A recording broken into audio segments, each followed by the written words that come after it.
So many battles waged over the years. And yet, none of them like this. Are we destined to destroy each other? Or can we change who we are and unite? Is the future truly set? Hello, welcome to Premier Scene. I'm Bueno, where I wish I knew what was happening in the future because I'd have brought an umbrella. We are here in Leicester Square for the premiere of X-Men Days of Future Past.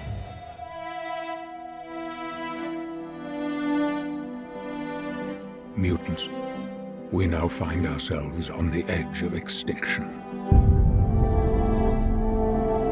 You'll need to go into the past to end this war before it ever begins. What was the best character development for you in the film? Well, I don't think there was so much a development. It was just sort of a continuation. I mean, I had the great fortune to do an arc story in First Class, so Eric becomes Magneto, and this one's James. You know, it's Charles becoming Professor X. So when we meet Magneto in this film, he is Magneto, and he's much more singular in his beliefs and his methods. He's much more Machiavellian. Use your power. Bring the X-Men together. Now, as the screenwriter, have you returned to the source material to then create the screenplay? Yeah, I mean, I read Days of Future Past when I was a kid for the first time, and it was my favorite X-Men comic run. I never in my wildest dreams thought I would be at a movie premiere, let alone one that I wrote of it. But yeah, I was, you know, I tried as hard as possible to be religiously loyal to the original comic. There's places we diverge because it's a movie and has different demands, but it's the inspiration for the film.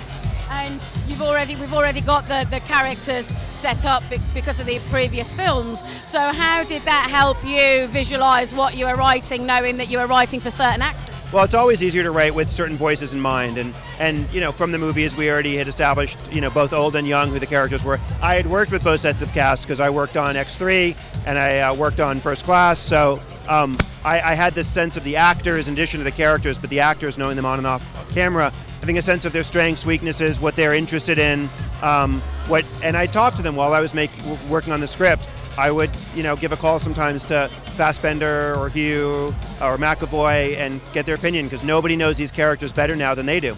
And with regards as well to being the huge franchise that it is, how involved is the studio when it comes to how these films evolve? Yeah, the studio was really supportive of Brian and me and Lauren Donner and the rest of the gang, because we'd made a lot of these X-Men movies before between us, and we had a really clear sense of what we wanted to do with the movie.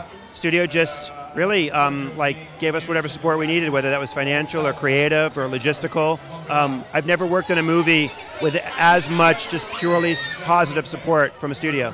And for you as an artist yourself, when you sit and you see actors of this caliber delivering your dialogue, what must that make you feel? Well, it's the greatest gift in the world as a writer to have actors like this saying your lines, because the truth is you could give Ian McKellen and Michael Fassbender and all these actors the phone book and it would sound good. But the other side of it is it's terrifying, because you want to give Ian McKellen and Michael Fassbender and Jen Lawrence and all these Oscar-nominated winning actors as good, you know, emotional scenes to play as possible. So it's the double-edged sword of keeping you up at night, pulling your hair out, wanting to make the best possible script, and then no matter what you do, knowing it's going to be pretty good out of their mouths. Guide us. Lead us. I don't want your future! We were supposed to protect them! You're afraid. I remember.